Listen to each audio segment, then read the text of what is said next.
Her words still reverberate in my head like a gunshot, quiet, precise, final. I'm moving in with my boss, Jamie. We're having a baby. No tremor, no apology, just cold, clinical honesty, as if she were reading from a report. I remember the coffee going lukewarm between us, the soft from the cafe pressing against my ears, my fingers tightening around the mug until I thought it might shatter. I didn't ask why or how long. I only smiled. Small, controlled. Congratulations, I said. Her eyes widened in surprise, disappointment, even a glimmer of expectation, as if she wanted me to crumble so she could feel powerful. But I gave her nothing. Silence. And silence, I've learned, cuts far deeper than anger ever could. I left the cafe, breathing slow, deliberate breaths.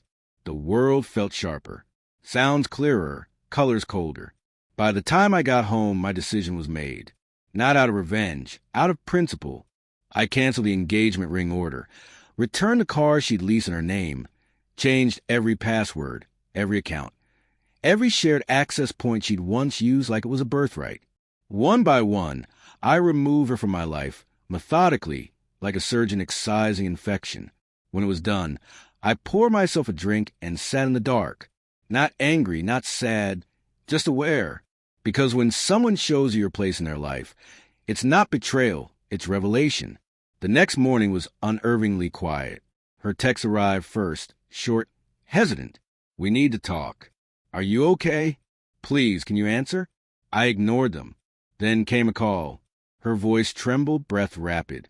He kicked me out, she said. Jamie, he said it was a mistake.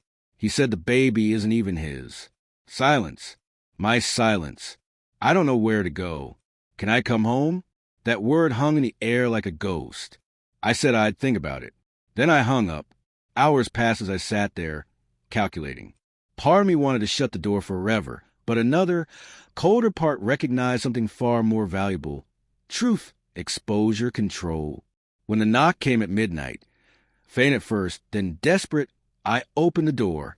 She stood there, mascara streaked, hair disheveled, eyes swollen from crying. He lied, she sobbed.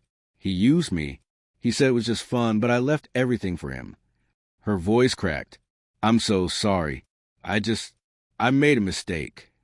I stepped aside. Let her in. She mistook it for forgiveness. It wasn't. It was access. I made her tea, sat her down, and let her talk. Let every confession spill. Every detail of her affair, every message, every manipulation she convinced herself was love. I didn't interrupt, comfort, or even look at her. I was watching her, studying how guilt distorts a face. When she finished, I finally spoke. So, you left me for him, I said softly. And now you want me to save you? She nodded, trembling. I don't deserve it, but please, I have nowhere else to go. I stood, walked to the desk drawer, and pulled out a small box. The engagement ring she thought I hadn't picked up. Her eyes widened. You, I said quietly, I bought it the same day you met Jamie at that hotel. The receipts have timestamps. You remember the date, don't you? Her breath caught. I know everything. The emails, the photos, the messages you deleted. She froze. Still, I just want to see how long it would take for you to tell me yourself. Tears filled her eyes. Please. I cut her off. Jamie didn't kick you out because of guilt. He kicked you out because I sent him everything. Every photo, every message, every lie. She went still. He didn't find out? No. I told him. I said calmly. Her voice broke. You what? Why? Because I wanted both of you to understand what it feels like to lose what you think you own. She sank to the floor. Shaking, I watched her cry. Not in anger, not in cruelty, just observation. Strange how love can rot into indifference once truth enters a room. You ruined everything, she whispered. No, I said quietly. You did. I turned on the lights, left her sitting there, and walked upstairs. She followed, begging, apologizing, swearing she'd change. But her voice had lost its weight, its power. By dawn, she was gone, left without a word, without her things.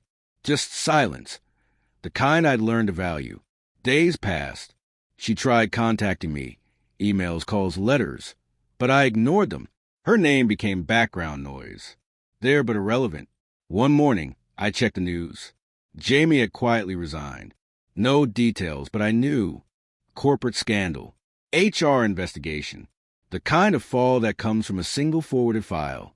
She tried to climb a ladder built on deceit, and I simply pulled out from under her. Now she was alone, exactly where she left me. Sometimes I think back to that cafe, the way she looked at me, expecting a reaction, expecting pain. She never understood that silence is its own vengeance, because silence forces them to listen to their own guilt. I still have that ring. It sits in the drawer, untouched, a relic of who I used to be. But when I look at it now, I see myself calm, measured, unbroken. I didn't lose her. She lost me.